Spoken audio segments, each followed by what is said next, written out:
Labdien!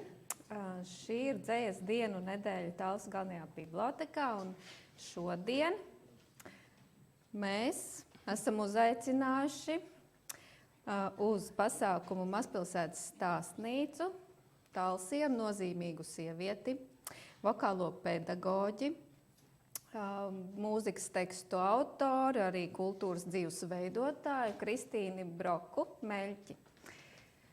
Labdien, Kristīna! Labdien visiem klātesošajiem! Čau! Kā tev šobrīd klājās? Ko šobrīd dari?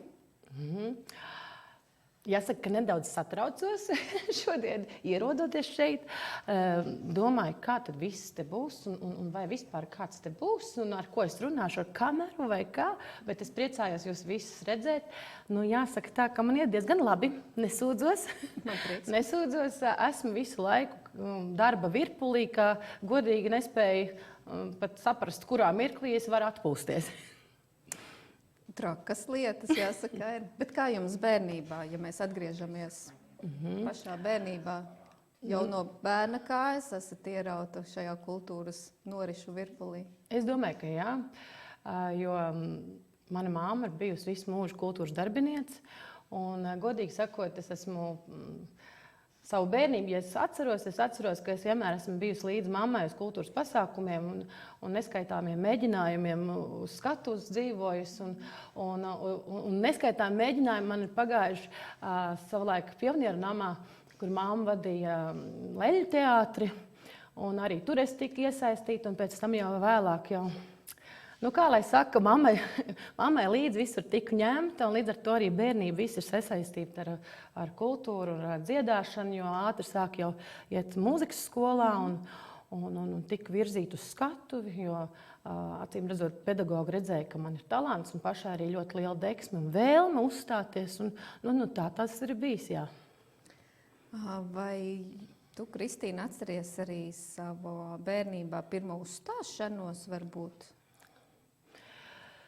Man liekas, ka varētu gadīties, ka tā varētu būt viena no pirmajām uzstāšanās reizēm, bet katrā ziņā mana skolotāja tajā laikā mūzikas skolā bija Benita Paegle.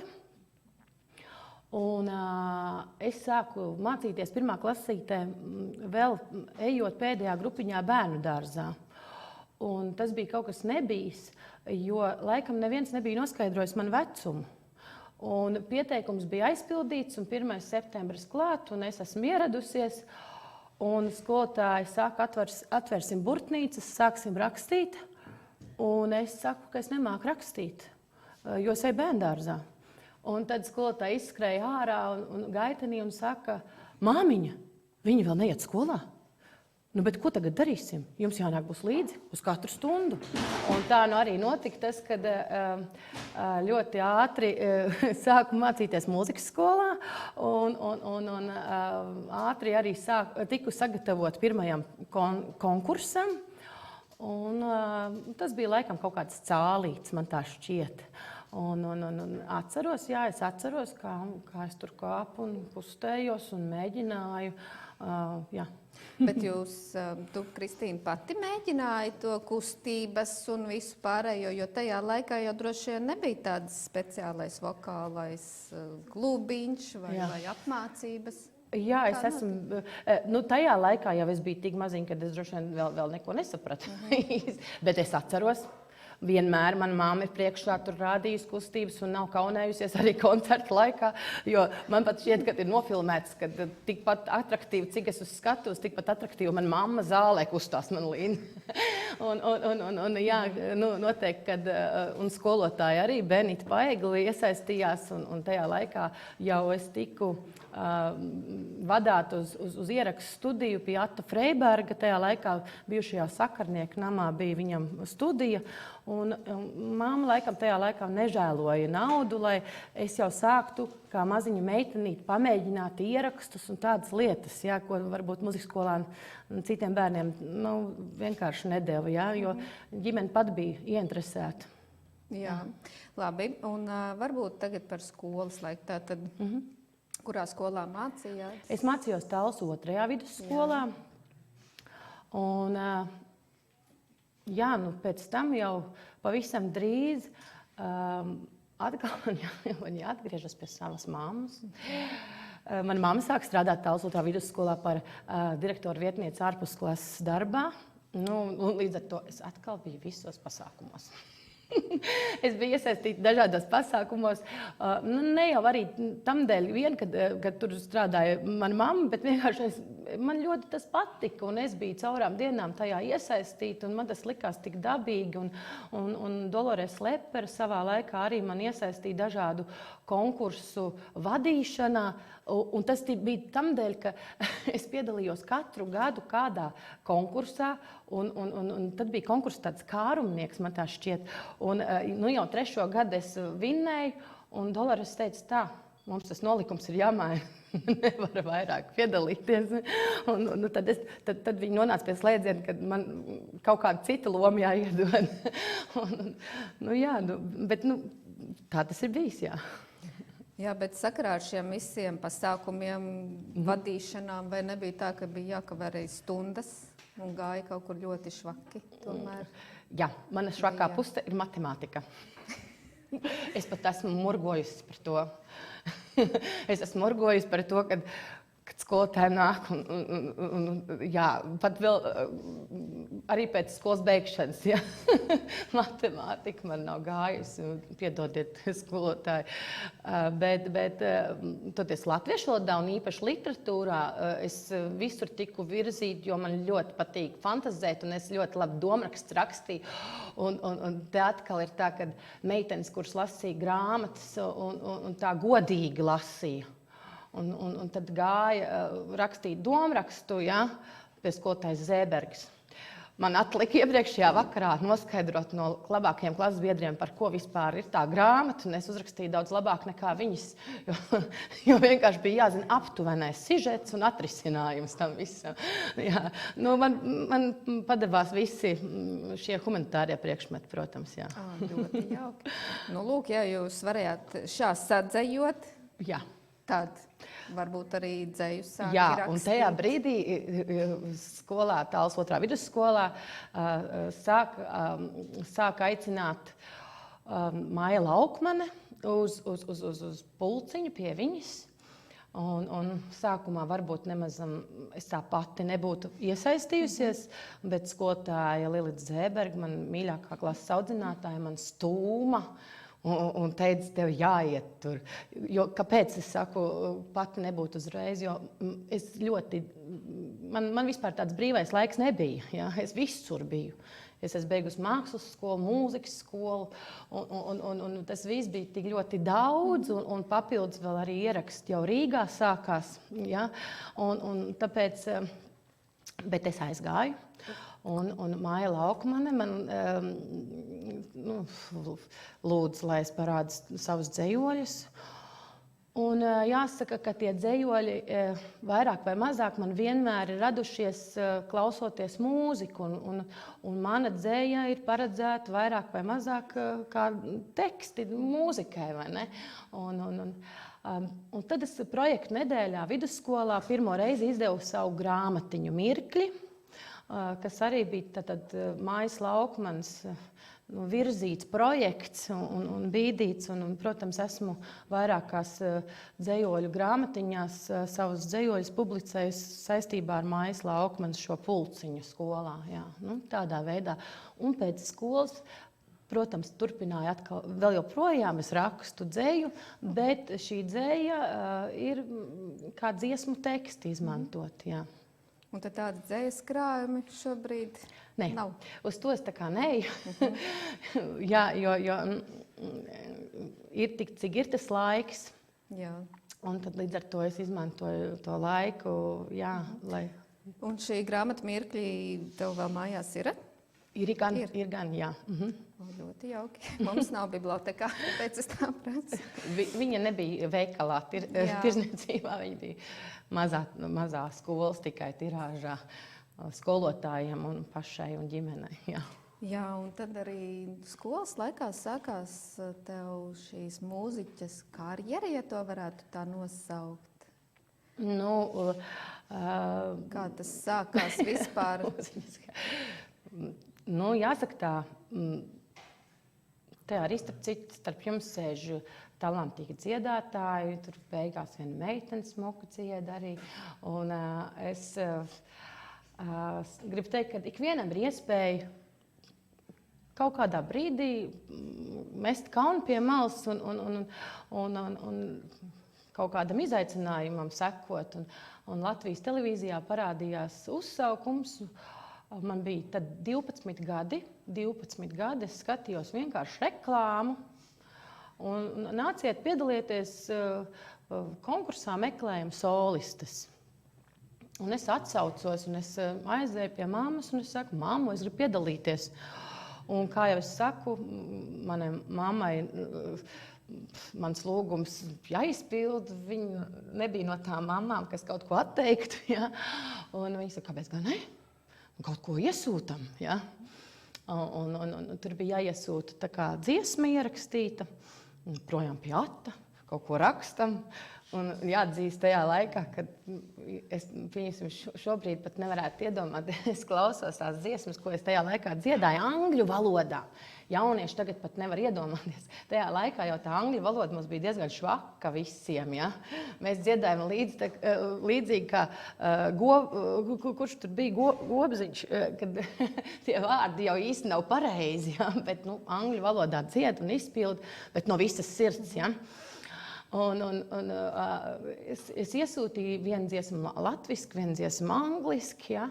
un skan zvans, un mani aicina Latvijas televīziju uz atlasi klātienē, jo tur jau bija tā kā atlasīt jau tālāk, jau tā kā finālam un pusfinālam laikam. Nu, tā es iekļuvu šī konkursa finālā beigās.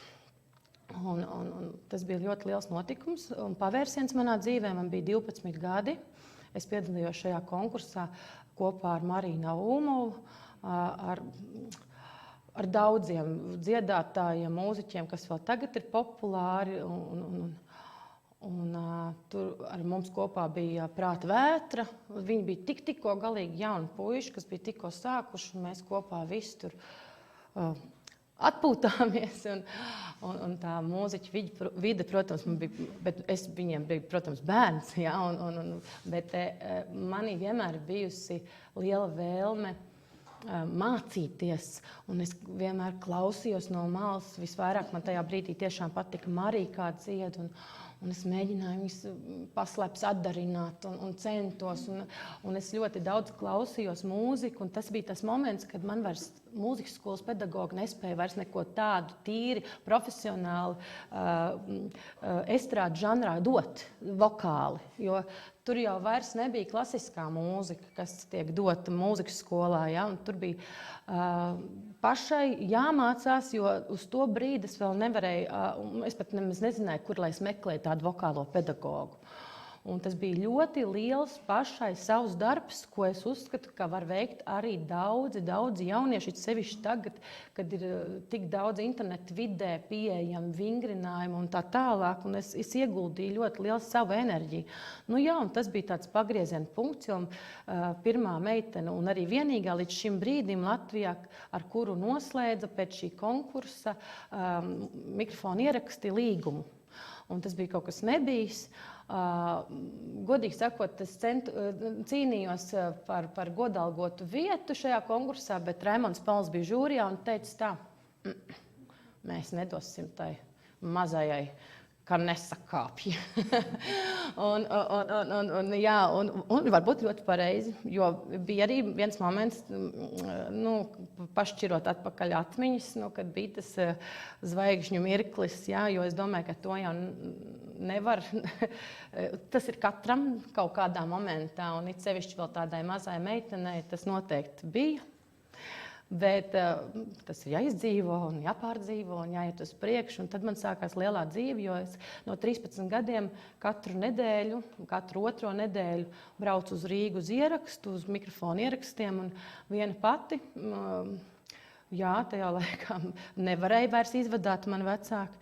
Es dzīvoju viesnīcā Turists, kur man bija atmaksāts viss. Un es patstāvīgi sāku braukāt un un darboties. Un, protams, ka tas kaut kādā veidā iekavēja mācības kaut kur, bet man vienmēr ir bijusi tāda apziņa, kad ir jāizdara darbs. Es esmu cilvēks, kas tur solījumu.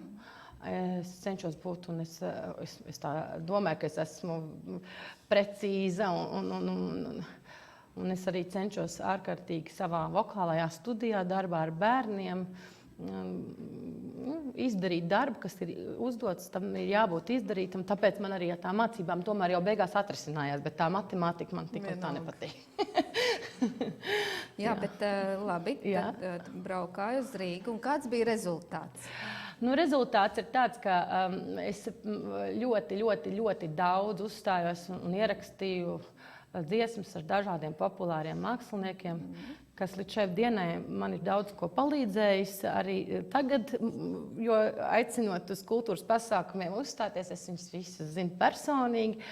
Ierakstīju jau tajā laikā labākajās Rīgas studijās. Tas bija milzīgs notikums, jo tas viss man bija atmaksāts, ko nekad vairs jau nevarētu finansiāli pacelt man vecāki.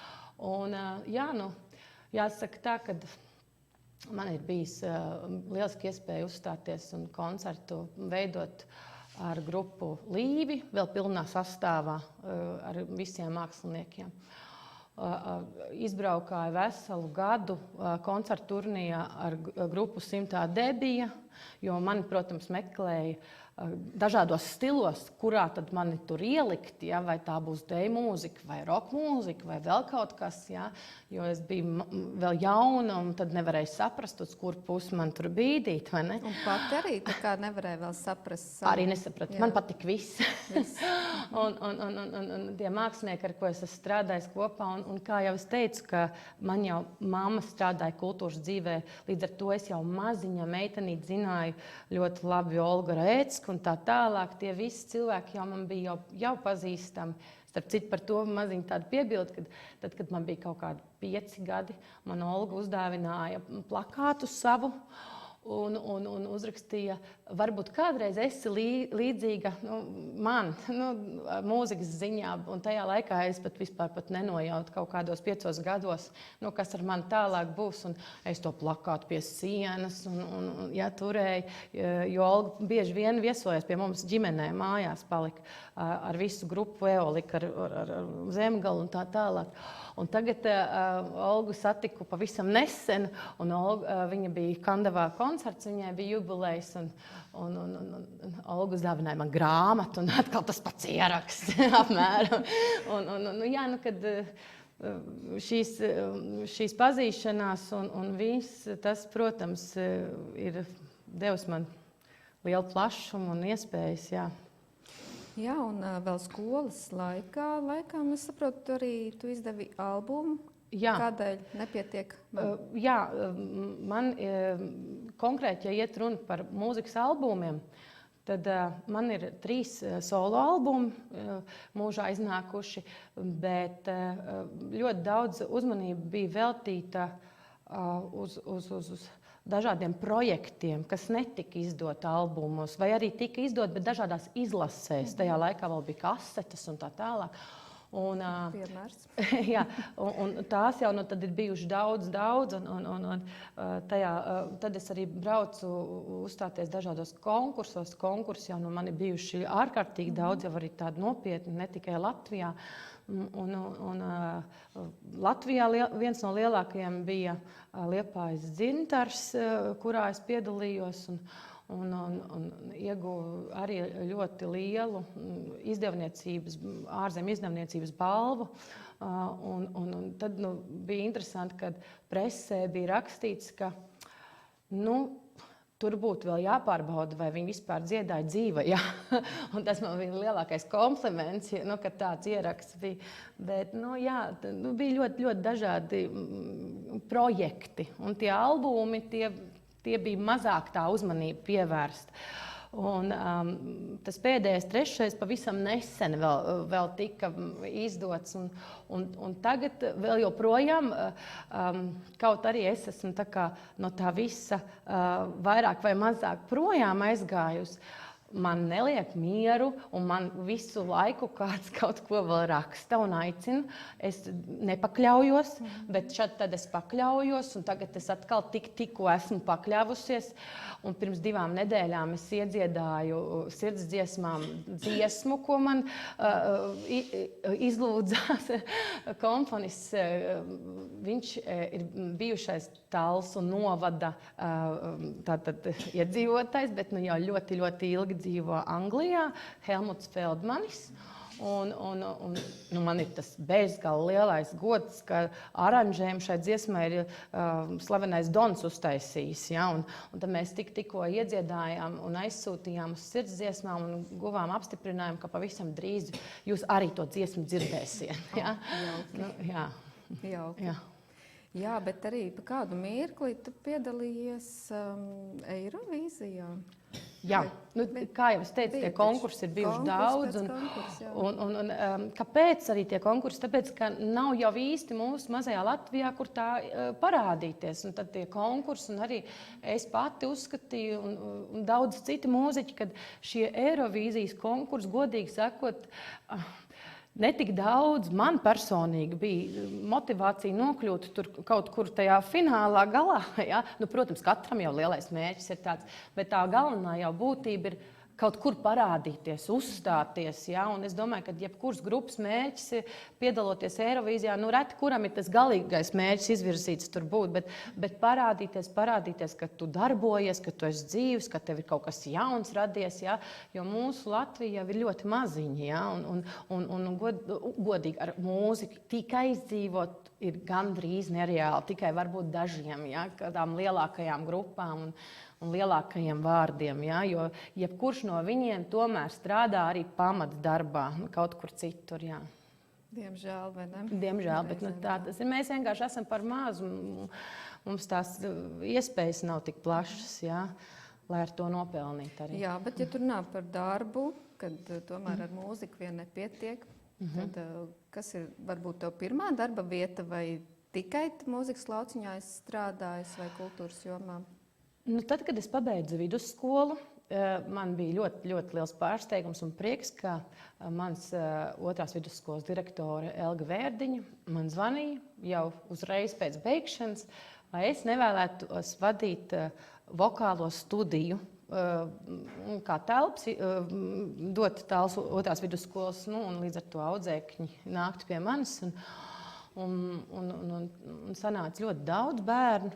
Un tā jau es uzreiz pēc vidusskolas beigšanas, 18 gados, sāku mācīties neklātienē un sāku strādāt par pulciņu vadītāju un nodibināju savu vokālo studiju. Tajā laikā tas viss notika Tāls otrā vidusskolā, un tāpēc arī jau tagad es vadu vokālo studiju 23. gadu. Un 23 gadus ar mani kopā ir bērni bijuši. Sākumā man dziedāja tikai maziņi bērni, tad jau bišķiņi lielāki, tad jau man mainījās arī vieta, tad es atnācu strādāt ar visu savu vokālo studiju uz bērnu jauniešu centru, tad jau man parādījās jau vidusskolnieki klāt visam tam baram lielajam, un tad vienā brīdī man saucās vokālā studija Rikiki. Man patīk tā grāmatiņa par to lācīt, Rikiki, un man likās tāds ļoti, kā lai saka, tas vārdiņš smuks, Rikiki. Un tad bijušais mans dziedātājs un šoumens šobrīd Kašers, viņš man teica tā, zini, kaut kas jāmaina. Man liekas, ka es vidusskolā vairs nevarētu būt Rikiki. Un tad mēs nomainījām nosaukumu uz nosaukumu Tonis. Bet pa visiem šiem gadiem ir pie manis dziedājuši ļoti daudz jauniešu un bērni un talantīgi, ļoti talantīgi.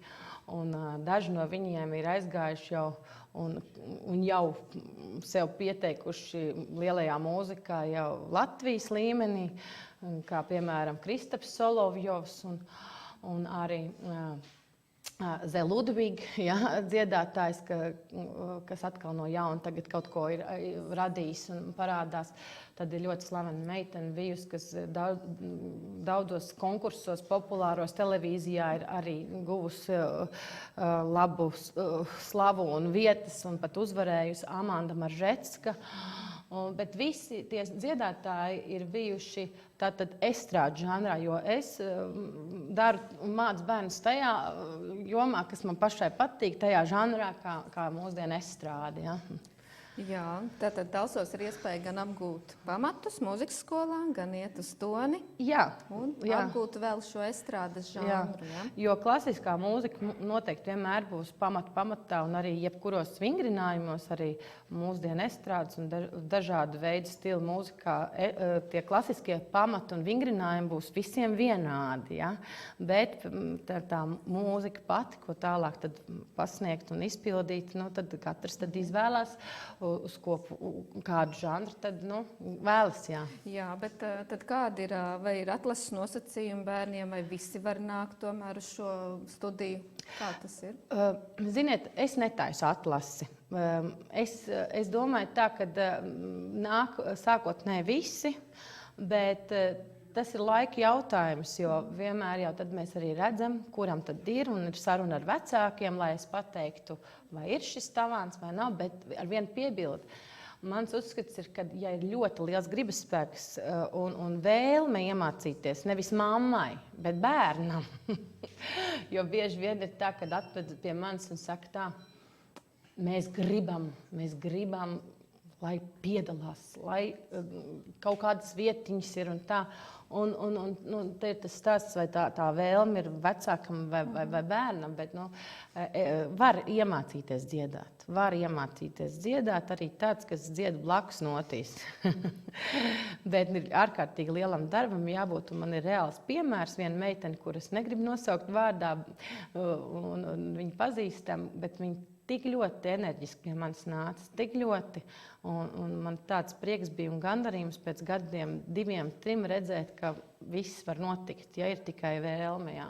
Liels darba spēks. Tāpēc arī es saku, ka pamatā man šķiet ir pašam strādāt ar sevi un negaidīt no skolotāja milzīgs brīnums, jo brīnumu nevar radīt, ja pašam nav tā lielā vēlme. Tad veiksmes atslēga ir nevis tikai un vienīgi talants, jā, bet arī darbs ar sevi. Jā. Jo tikai ar talantu, protams, tas ir baigais prieks redzēt, ka Dievs iedevis jau precīzu intonāciju un precīzes nots, bet ar to jau vēl nekas nav. Tehnika jāiemācās. Jā, bet vai arī ir nākuši paši vecāki un lūguši, lai tomēr arī viņiem iemāca dziedāt vai vienu dziesmu, varbūt priekš savas dāvas? Jā, bet pie manis nāk arī kundzītes. Nāk? Nāk, lūdzu. Tā kā, ne tikai maziem jauniešiem, bet arī stipri, pieauguši, jā. Un bet kāpēc gan nē? Un vēl nesen pie manis nāca. Es atļaušos nosaukt, jo es domāju, ka viņš nemaz nekaunās, ka viņš pie manis nāca dziedāt Andris Kalniņš, un mēs kopā dziedājām. Ja?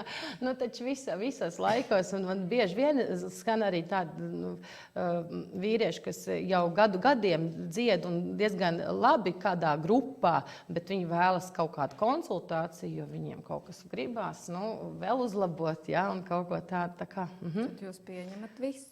Es pieņemu visus, bet ziniet, kā ar to vārdu pieņemu visus, man, protams, ir ļoti, ļoti ierobežots laiks, ļoti, ja? Bet, ja es tajā laikā varu, tad es varu, nākas, protams, arī atteikt, jā. Jā, jauki, tiešām jauki, un tad sanāk šis vokālās pedagoģis darbs, ir darbs vai dzīvesveids? Teikšu tā, ka tas ir mans darbs, bet te nevar nošķirt, kurā brīdī viņš ir darbs, kurā brīdī tas ir milzīgs hobijs un man tāda sirdslieta. Ja? Bet man pamata darbvieta nav vokālā studija tonis. Jā. Jā, un šobrīd jūs strādājat Kandavā. Jā. Vadat kultūras namu? Kultūras namu, jā. Es vadu kultūras namu, pavisam drīz būs 1 gads. Un laiks vienkārši lido. Pati nesaprotu, cik ātri viss. Laikam jau tieši tāpēc, ka kultūras dzīvē tad vispār to laiku vairs nejūt. Tas vienkārši aiziet non-stopā, jo pasākumi ir ļoti daudz. Katru nedēļu kāds pasākums un reizēm pat 2. Un Kandava ir ne tikai skaista pilsēta, bet tur ir ļoti atsaucīgi cilvēki.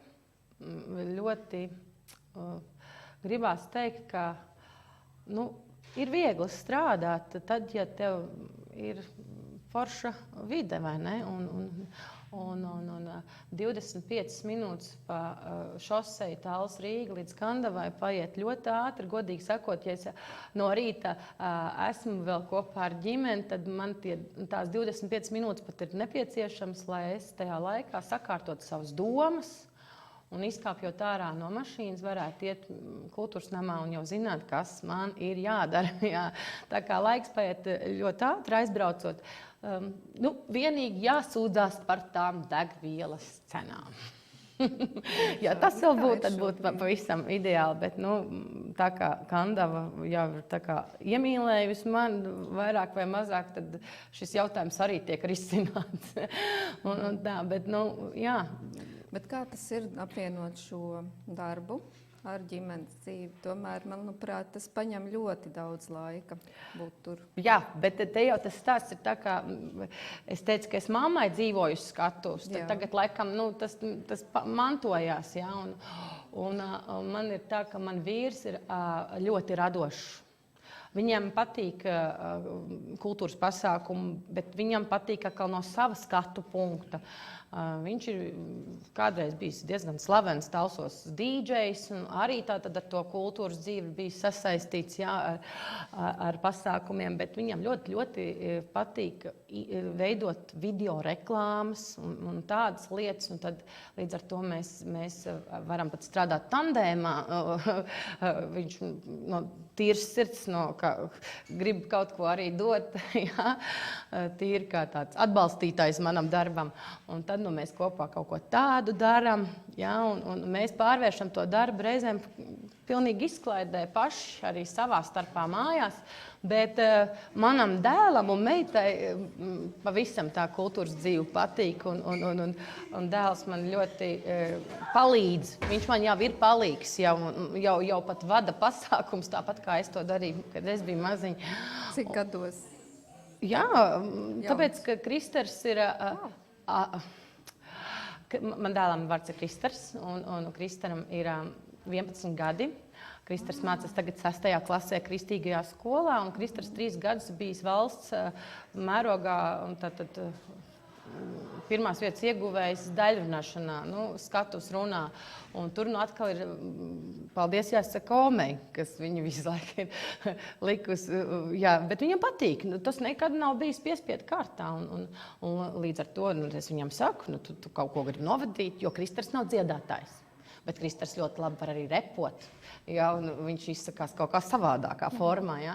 Viņam patīk uz visiem pasākumiem līdzbūt, un viņam tas tā kustība patīk. Un Kristers ir mākslinieks, viņš mākslas skolā iet un vēlas savu dzīvi saistīt tieši ar to.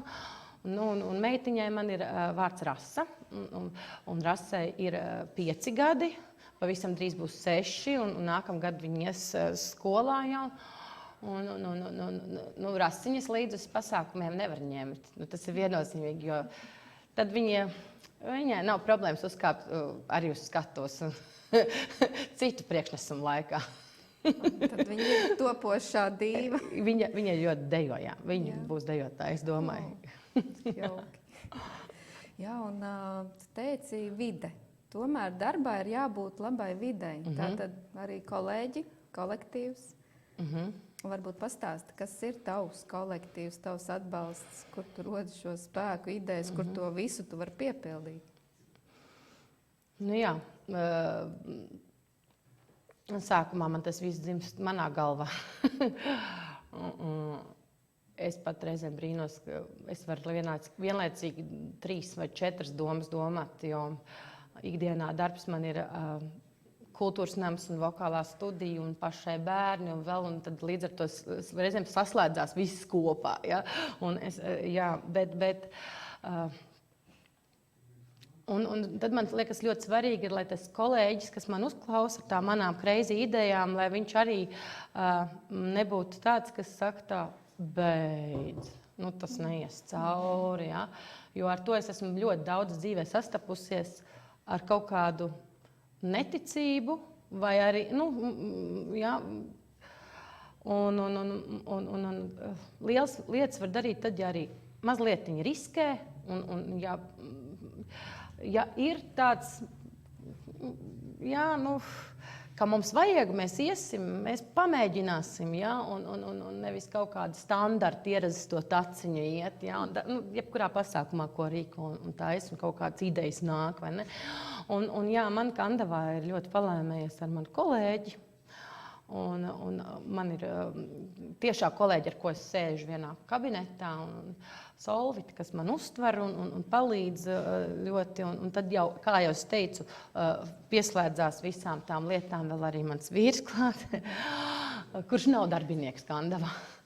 Bet vienkārši man palīdz, jo mūsdienās reklāmai ir milzīga liela nozīme. Milzīga. Ja? Ja nav reklāma, tad neaiziet līdz cilvēkam un pasākums vienkārši nav. Ja?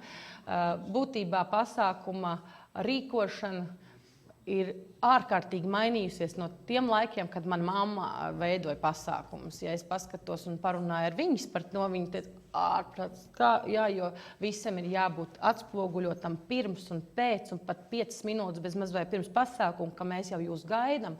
Visam jābūt internet vidē un Facebooks un viss motori jābūt iedarbinātiem, lai tas viss notikt. Ja? Un Kandavas kultūras namā ir atsaucīgi cilvēki, un mums tur tā struktūra ir mazliet grūti izstāstīt, jo mēs neesam ne tikai kultūras nams, mēs arī esam kultūras un sporta centrs, tā kā bijusi kultūras nodaļa, varētu teikt. Ja? Un tad mēs visi tur kopā strādājam, un mums ir forši čaļi, ja? Un mums ir, kas arī tīri tehniski tos var nodrošināt, un tāpēc to visu saslēdzot kopā, ja, un veidojot kopīgi to darbiņu, tad arī izdodas. Jā, bet ir arī bijis kaut kas tāds, kas, labi, riskējam, labi, bet tad nesanāk. Ir kaut kas tāds atgadījies. Tā pa lielam nē. Nē.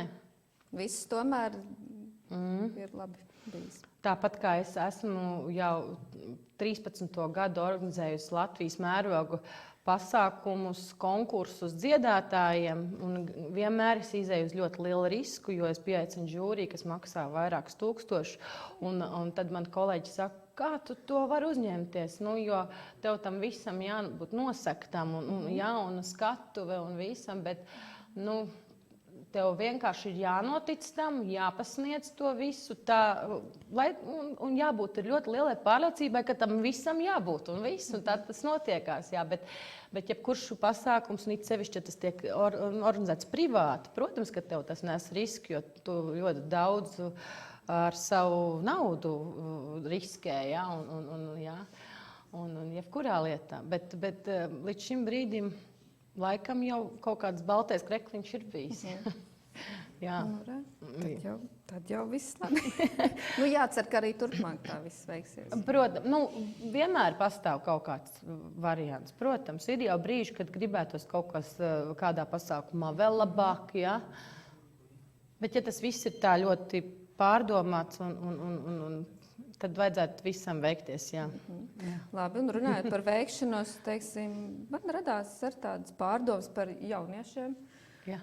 Labi, iet parastā skolā, mācās un tā, un pēkšņi, bet varbūt tomēr gribās skatu skatuves un mēģināt, varbūt mājās jau dušā dzied, varbūt vēl kaut kā. Bet, ieteikums, tad riskēt un mēģināt jaunietim, vai tomēr saprast, es nekur neesmu gājis mūzikas skolā, nevienā tonī, nekur, vai tomēr likties mierā. Kā ir labāk? Ar jauniešiem, tieši es runāju no vecuma, no jau tā kā 9. 10. klases vidusskola, ar viņiem laikam pašlaik ir vislielākā problēma manā skatījumā, un es to tikai ne manā skatījumā arī, jo es, kad parunāju ar vokāliem pedagogiem vispār Latvijā, jau tagad ir vairāk konkursu, ko es rīkoju Latvijas mērogu. arī pirmo reizi sāku rīkot arī attālinātos konkursus, tad, kad nevarēja vairs, ja, jo mēs vienkārši sapratām, ka jaunieši palaist, ne tikai jaunieši, bet bērnus, nevar, jāturpina tomēr, jo savādāk tas vispār var izzust, viņiem vajag vai neuzstāties vienalga kādā veidā, kādā formā, meklēt kaut kādu risinājumu. Tad tas Covid ļoti, ļoti iegrieza, jo ja vēl mazie bērni un tādi 5., 8. klase vēl, arī ar 8. jau ir problēma, kaut kādā veidā vecāku motivēti un pedagogi motivēti dziedāja un darbojās tajā Covidā, un tagad arī tad viņi baigais kritiens, jebkurā gadījumā ir ļoti liels kritiens, jo tas, kas ir klātienē, tas nekad nevar būt neklātienē attālināt, ja. Es vispār jums pat nevaru izstāstīt, kas tās bija pa mokām. Tie pedagogi, kas ir, tie zina, ja, kā ir uztaisīt attālinātās nodarbības. Ja, tas vienkārši ir mūzikā. Es vēl saprotu matemātikā un fizikā tur, ja, bet mūzikā tas bija ārkārtīgi grūti. Bet mēs tam visam tā kā tikām pāri. Un mēs nezinām, kas mūs gaida. Un man pat YouTube kanāls, kur jūs varat redzēt simtiem dziesmas, kur es vadu, tās visas stundas vēl ir palikuši iekšā, ja?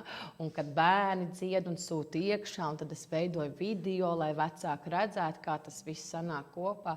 Un tas tā tad nav tikai šis darbs, tikai vokālais, bet tas jau vēl ir klāt jau video, jau montāžu un tā tālāk. Beigās es sāku just, kad es varu attaisīt vēl konkurences televīziju, tāls televīzijā gandrīz jau, jo tik daudz vis kaut kā. Bet jaunieši izzuda. Jaunieši izzuda Covid laikā, tāpēc, ka viņi palika pasīvi. Vispār ļoti daudziem jauniešiem sākās dažādas psiholoģiskas pat problēmas ar visu šo Covid. Un tagad ir maz, kas grib dziedāt, turpināt. Varbūt kaut kādam laikam jāpaiet ir, ja? Bet es piekrītu, ka par visiem mēs tā droši vien nevaram teikt. Kad noteikti arī tur jaunieši aizmugurē noteikti dušā dzied. Kāds no viņiem. Jā. Ja viens puisis mājā galvu, viņš dzied dušā. Un tāpēc ir cerība, ka kādreiz atkal lauzīsies ārā tā vēlme uzstāties, ja, jo noteikti, kad ir. Bet pašlaik Latvijā konkursos vidusskolas vecuma jaunieši nav gandrīz, jā, kas dzied. Jā. Tad jau arī nav tāda konkurence tai vecuma posmā. Tas ir savs pluss. Tas ir savs pluss, tāpēc es saku, jaunieši piedalieties konkursā vidusskolas vecumā. Ja viens būs, tad arī varbūt būs uzreiz jau vieta. Jā. Tā, par Covid apstākļiem nedaudz jau ieskicēju. Tiešām sarežģīti, bet vai arī tagad nākošais konkurss tonis uzdod toni? Jā. Vai arī notiks attālināt, jo pagājušais gads notika tiešām caur filmēšanu? Jā, vienkārši mēs tur nevarējām neko darīt, bet situācija ir tāda, ka šobrīd man visa tā kultūras dzīve norit Kandavā. Un jāsaka tā bēdīgi, bet kad ar tiem talsiem šobrīd ir liels problēmas. Lai kā es dzīvotu talsos un saucu šo pilsētu par savu pilsētu, jo man viņa ļoti patīk, ir gleznaina un skaista, un šeit ir mans mājas. Bet, lai norganizētu pasākumu šeit, ārkārtīgi grūti. Un ne jau, lai teiktu tā, ka Kristīnai grūti ir, bet šie papīru, visi atrisinājumi ir tik ļoti smagi, jo mums ir jāiet tik daudz sēdēm un sapulcēm, lai to visu nokārtot. Un rezultātā visam tam tik un tā es nevaru saņemt 100% atbrīvojumu, jo, kā izrādās, domas deputāti ir atraduši punktu, kad 100% apmērā ar visu to, ka domas deputāti 17 paceļ savas rokas, tik un tā nevar gūt atbrīvojumu. Ja?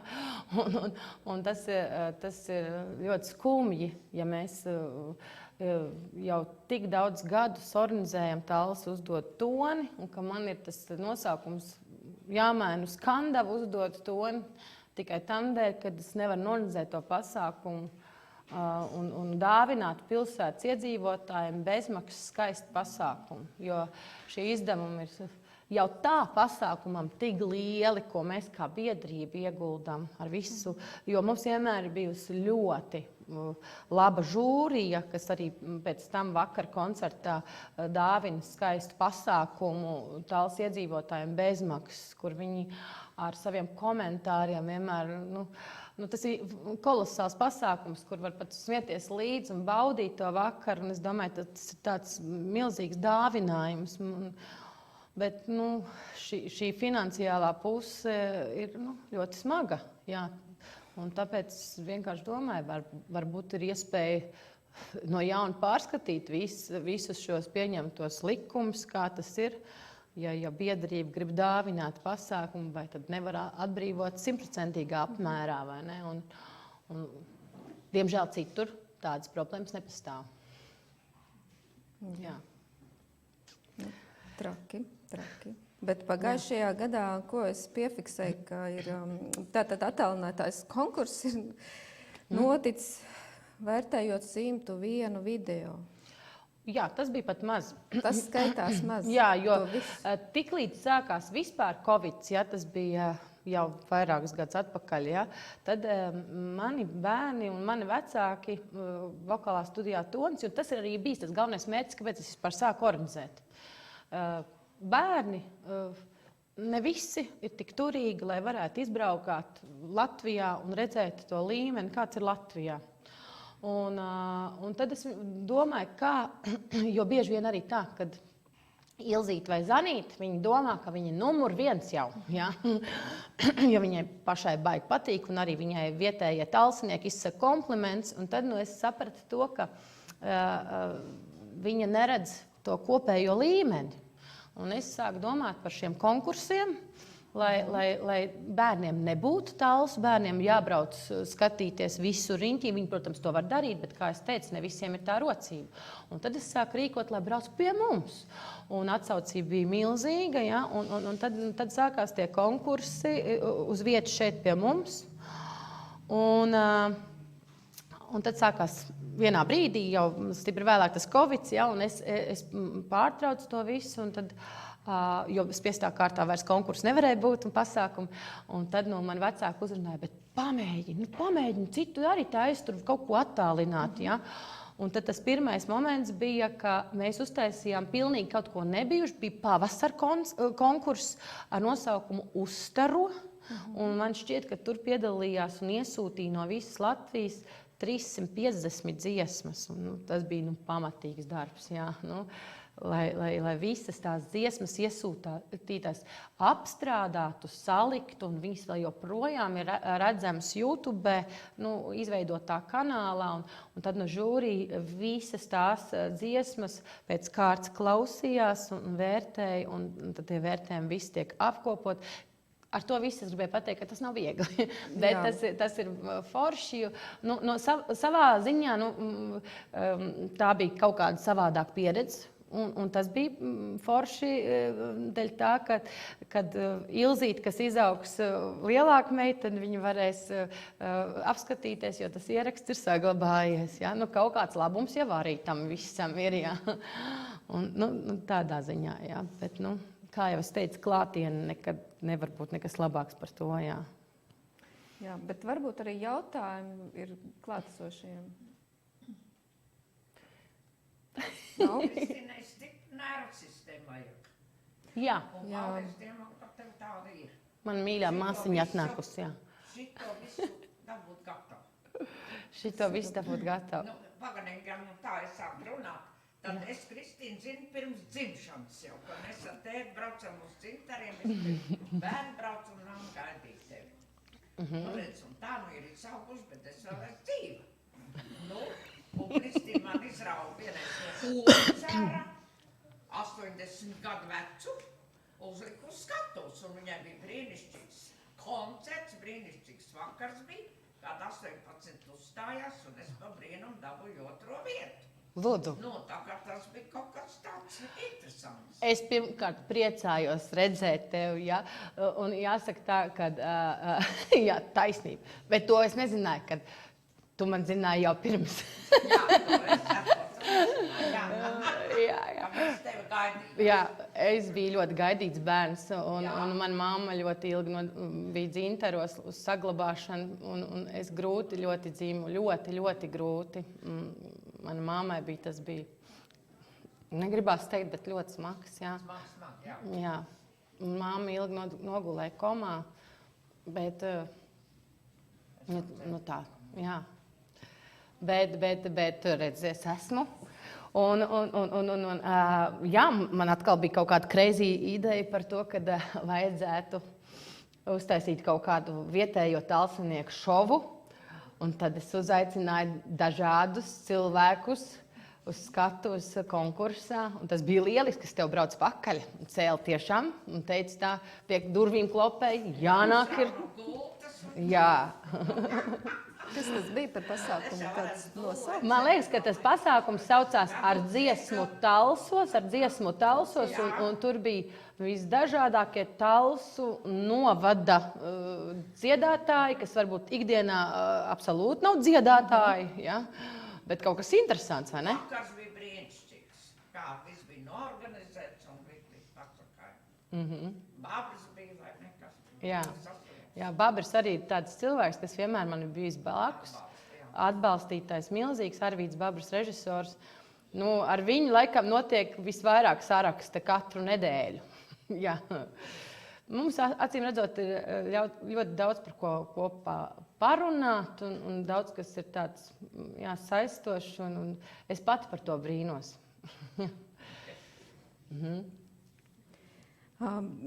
Varbūt tu varētu pastāstīt, kā tu sevi raksturo darbā, kā vokālo pedagoģi vai kā darbinieks, tu esi prasīga, vai tu tomēr plūsti līdzi visām idejām? Nu, redz, te laikam būs jāprasa kādam citam. Man būs grūti pateikt, bet es neesmu īstā, kas plūst baigi. Nē, līdzi. Bet es ieklausos. Tomēr man vajag pamatojumu jebkurai lietai, lai es tiešām tam noticētu arī. Ja? Jā, es esmu prasīga.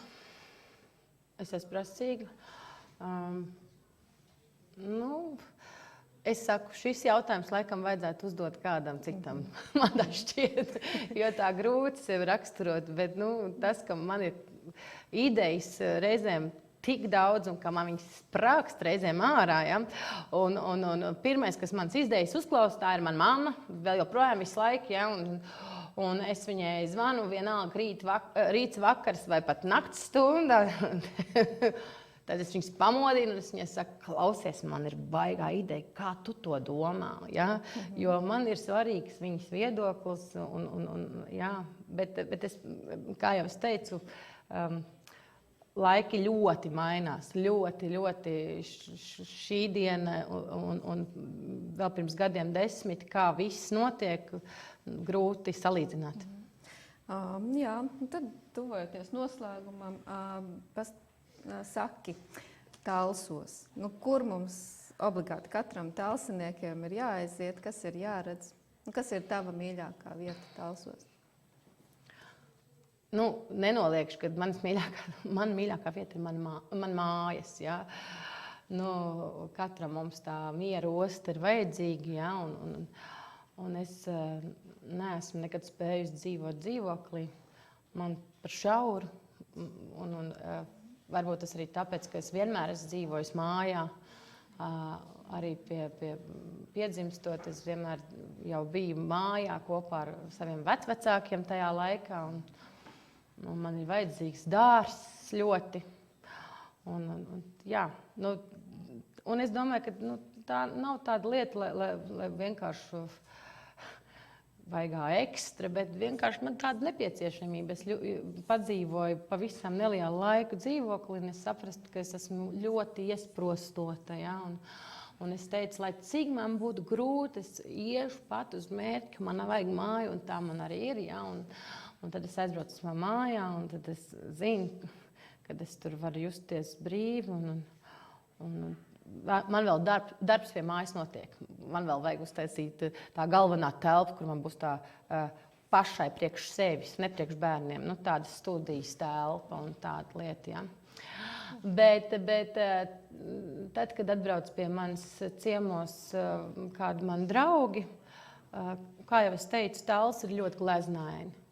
Viss kaut kur var vest un parādīt mūsu pakalni, promenāde un viss, ja tas ir tik skaisti un vakarā īpaši, kad tiek izgaismots un tā.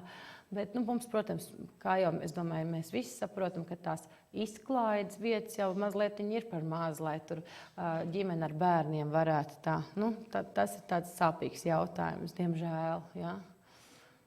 Tas var būt nākotnē, jo tad, kad atbrauc tiešām, tad, ciemiņi, ja, tad ir jādomā par tālāko ekskursiju, kur tālāk vēst, jā, varbūt uz Ventspilu vai vēl kaut kur, jo mums pietrūks tāds kaut kas, jā. Labi, un vēlējums, ko tu mums novēli un talsiniekiem? Vēlējums? Grūti uzreiz. Es novēlu, protams, visu to labāko un būt radošiem.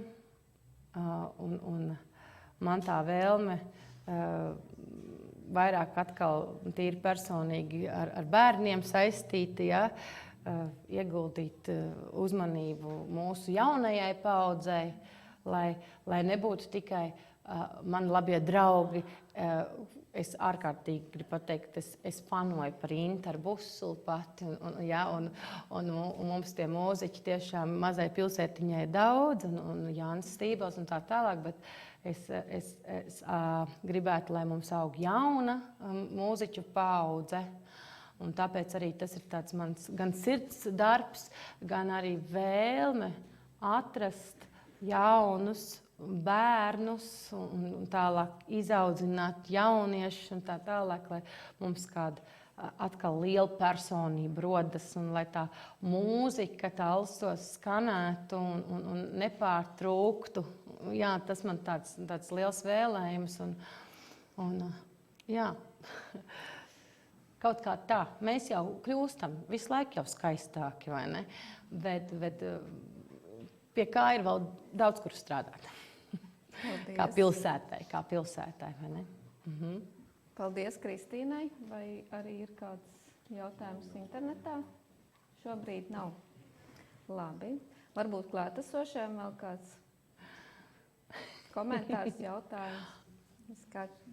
Nu, ko pateikt, Kristīnai ir ļoti skaista balss, brīnišķīgas kustības. Tu esi mūsu talsu rota. Paldies jums!